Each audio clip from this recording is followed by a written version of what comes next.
I found that nothing in life is worthwhile unless you take risks. Nothing. Nelson Mandela said, "There is no passion to be found playing small and settling for a life that's less than the one you're capable of living."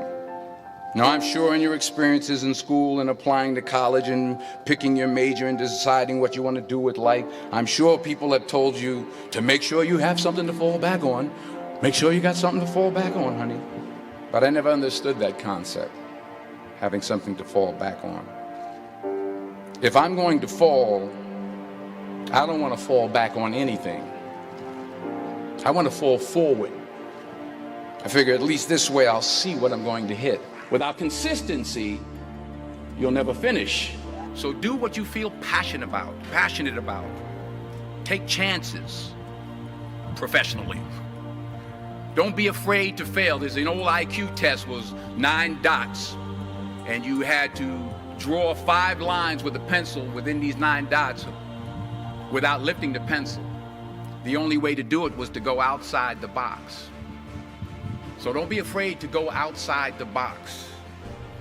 Don't be afraid to think outside the box. Don't be afraid to fail big, to dream big. But remember, dreams without goals are just dreams.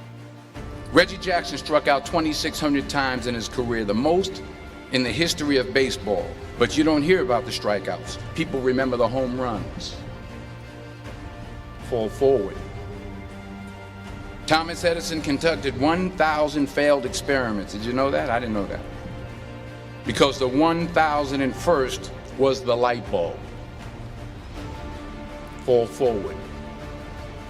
Every failed experiment is one step closer to success. You've got to take risks, and I'm sure you've probably heard that before, but I want to talk to you about why that's so important. You will fail at some point in your life. Accept it. You will lose. You will embarrass yourself. You will suck at something. There's no doubt about it. And I know that's probably not a traditional message for a graduation ceremony, but hey, I'm telling you, embrace it, because it's inevitable. In the acting business, you fail all the time. Early on in my career, I auditioned for a part in a Broadway musical. Perfect role for me, I thought, except for the fact that I can't sing. I didn't get the job. But here's the thing. I didn't quit. I didn't fall back. I walked out of there to prepare for the next audition, and the next audition, and the next audition. I prayed. I prayed, and I prayed. But I continued to fail, and fail, and fail. But it didn't matter, because you know what? There's an old saying, you hang around the barbershop long enough, sooner or later you're going to get a haircut. So you will catch a break, and I did catch a break. Last year, I did a play called Fences on Broadway. But here's the kicker. It was at the Court Theater. It was at the same theater that I failed that first audition 30 years prior. Point is, and I'll pick up the pace, the point is, every graduate here today has the training and the talent to succeed. But do you have the guts to fail? If you don't fail, you're not even trying. I'll say it again. If you don't fail, you're not even trying. To get something you never had, you have to do something you never did. He says, imagine you're on your deathbed, and standing around your deathbed are the ghosts representing your unfulfilled potential, the ghost of the ideas you never acted on, the ghost of the talents you didn't use. And they're standing around your bed, angry, disappointed, and upset. They say, we came to you because you could have brought us to life, they say. And now we have to go to the grave together. So I ask you today, how many ghosts are going to be around your bed when your time comes? You've invested a lot in your education, and people have invested in you. And let me tell you, the world needs your talents, man, does it ever. I just got back from Africa like 2 days ago, so if I'm rambling on, it's because I'm jet lagged. I just got back from South Africa. It's a beautiful country, but there are places there with terrible poverty that need help. And Africa is just the tip of the iceberg. The Middle East needs your help.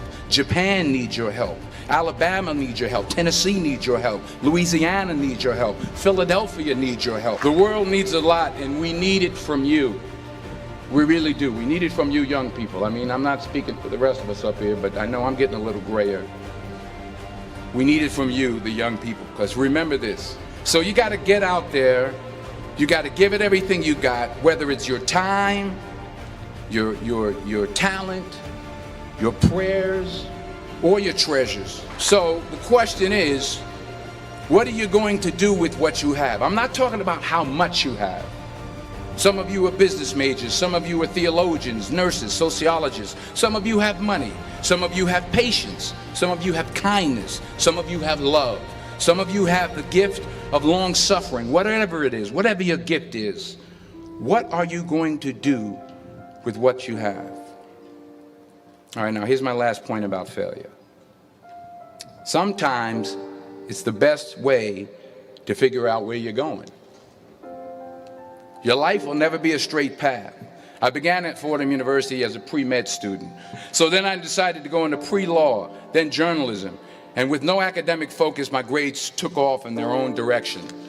I was a 1.8 GPA one semester, and the university very politely suggested that it might be better to take some time off. I was 20 years old. I was at my lowest point.